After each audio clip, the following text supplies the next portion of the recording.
So, has it been a year since I was supposed to do these last 2 episode reviews? Yes, and there's a reason for that. And when this video gets uploaded, this will be about the time that the season 3 trailer has been out already, and there will be another video about my analysis and theories about it. But that's besides the point. The main point here is to finally do the last 2 episode reviews, and it may likely be old already here, yet it's still something even I don't want to watch for one reason only. So let's just jump right into these last 2 episode reviews, shall we? We get a recap from the last episode of the Batch's findings on Hemlock's information found by Echo's data rod. Even if Tech mentions Hemlock is a ghost, Echo counters his statement from his contacts who have said that Hemlock is having a briefing at Eridu in 2 rotations. Echo's plan is to do a low covert mission to get to Hemlock's ship and plant a home beacon to follow where Hemlock goes, where he's locked Crosshair and the other imprisoned clones. Even though Hunter seems to question how the mission will go, and if Crosshair is willing to come back, Tech states that even though they never agreed with Crosshair's decision, he is still their brother and they never leave their own behind. When the group is starting to get ready to leave Pabu, we see Fi approaching them, and she not only has a small talk with Omega, we get to see her talking with Tech as well. This moment is just too cute, seeing how much Fi has gone attached towards him, but even Tech doesn't understand the emotional feeling he gets whenever she is around him. And with her saying goodbye towards him, he is just in a state of confusion on what he is truly feeling, not just for himself, but towards her as well. With that in mind, Tech gets inside the ship and the batch takes off to make their way towards Eridu. On Eridu, we see Hemlock's ship arriving at the location where the briefing is being held, as he is escorted by troopers towards the meeting room. As for the batch, they also arrive on Eridu and land safely away from the sensors.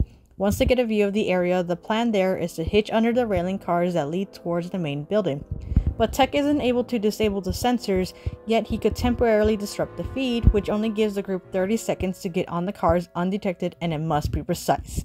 Once he says that, I couldn't stop laughing at how the whole group turns slowly to look at Wrecker being the one who needs to be precise at this plan. It must be precise. I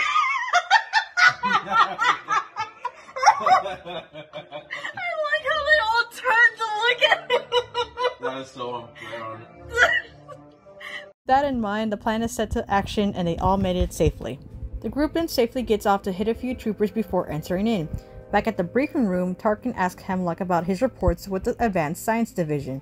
He states that the field of cloning is of great importance towards the Emperor, and knowing all the secrets of the Kaminoans will ensure an enlightened society through their advanced technology and molecular alteration.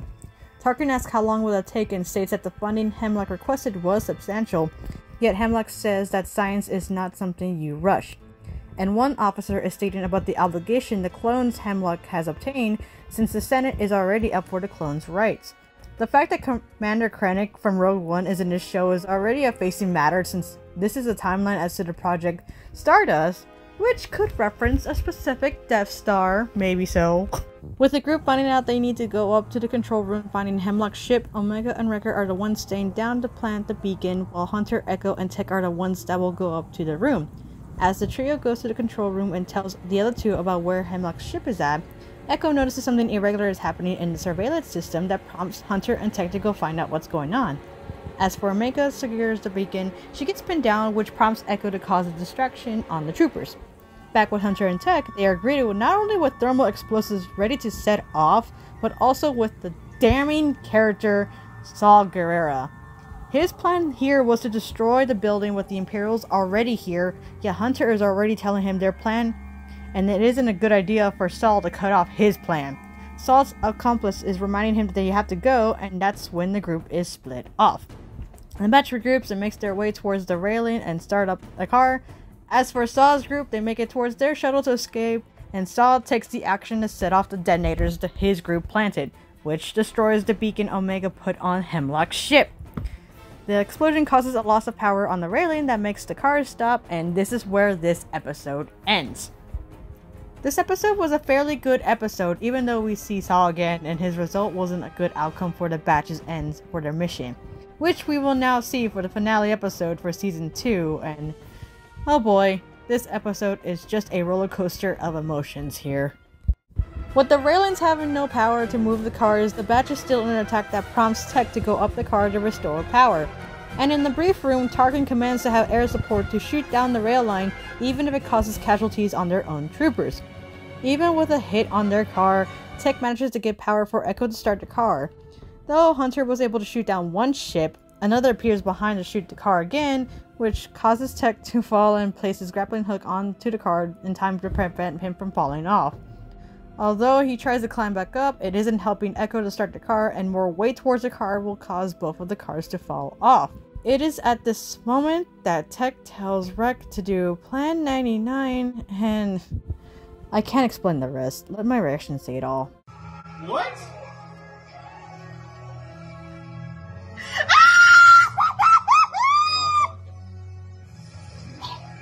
How? What? Need I say more? Other than the car speed was so fast that the car ran straight through the building, and it severely injured Omega the most. We are then back at Sid's parlor for Omega, Hunter, and Wrecker having a moment together with the help of AZ. But when she realizes when Hunter told her that Tech didn't make it, she goes into a denial state, which I still feel to this day about him. Hunter suggests they put their soldier lives down and start living civilly on Pabu towards Omega, which she agrees as well. At the bar with Sid and Wrecker, she gives him a glass, yet he declines her offer, and with Echo being on the ship, he even looks back on where Tech would sit, until Gonki tells him about Imperial ships that are arriving there, but his comm is being jammed at the moment he calms Hunter and Wrecker. Back at the bar, Wrecker is noticing that Sid is looking nervous, and he asks about her behavior, which makes her confess in telling that she called the Empire on them. Hunter and Omega hear the commotion that prompts him to tell her to find Echo, but she doesn't want to lose them both, so she goes back to help and aid. Hunter is then faced with Hemlock, who has Wrecker as hostage, and sees that Sid backstabbed the group. Hemlock asks Hunter to lower his weapon and give Omega over, but Hunter isn't going to do that. He even brings out Tech's broken goggles and throws it at Hunter, which still hurts to see too. Seeing how strategic Hemlock is just cunning and scary at the same time, which makes Hunter decide to lower his blaster and pick up the goggles. The troopers get Hunter in cuffs, and he and Wrecker are taken away with Hemlock behind.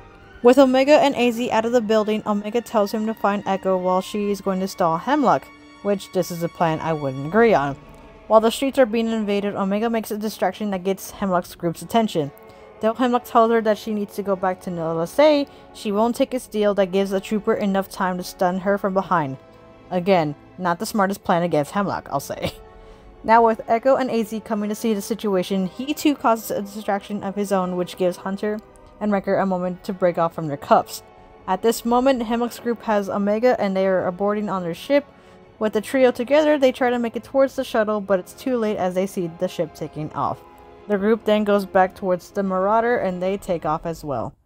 Though the group has no luck in finding Hemlock's ship, Hunter gets into a serious mode of finding her at all costs. We are then on Tantus for Omega to see that Nala Se is alive and to visit Dr. Emery for her injuries. Hemlock then tells Nala Se that since Omega is back with her, she should consider working on the Emperor's project. But even Nala Se says that his project is impossible, which prompts Hemlock to threaten Omega's life if she doesn't make it possible. As Omega is to be waiting for Emery, we see that not only she's in a room where we see Crosshair is sedated on an operating bed with others around him, there are Bacta tanks around that hold what are likely the experimented clones for Hemlock's project. Omega tries to wake up Crosshair, but then Emery comes in to greet herself towards Omega. Even though she doesn't trust her, the ending line of this character is something that is much damning than Season 1's moment with Crosshair's chip removed. Her words are, "We are sisters, Omega, and this is how the season ends off." Look, for those who think the Season 1's finale wasn't appeasing, this one isn't better at all! This season left off with a character, quote-unquote death, which by the way I do not think he is dead since no body not dead is a theme in Star Wars. We are also left back on the mission of getting Omega back to where she belongs, which at first it's fine, but it's just getting repetitive at this point. And we are left to realize that Jango Fett has a third child that we don't know about? Emery is still a character we know absolutely nothing about, and the fact that this writing was made for this final episode for her, it's just left a theory on how Emery could be related towards Omega and Alpha, aka Boba Fett, or she could be a failed experiment herself. That's a theory I'm going off of, but we have no idea how important she is. And by God means, I refuse to see my favorite character of all time be killed off like that, even though this season did put Tech out towards the spotlight many times than he did in Season 1. Although Sid's backstab should have been obvious to happen, since it was a feeling it was going to happen once the batch went AWOL on her, I didn't expect it to happen at a time where the batch lost their brother, and it was at a bad time indeed. Though I gotta give credit for what the writing was put into the episode for the emotions the community is still going through. Even though these two episodes, mainly one of them, was the most hurtful episode to watch again in a year. Seriously guys, I didn't even rewatch episode 15 and 16 for about a year because my mind and heart was not emotionally stable to watch it again. And it's the main reason why this video took so long to make.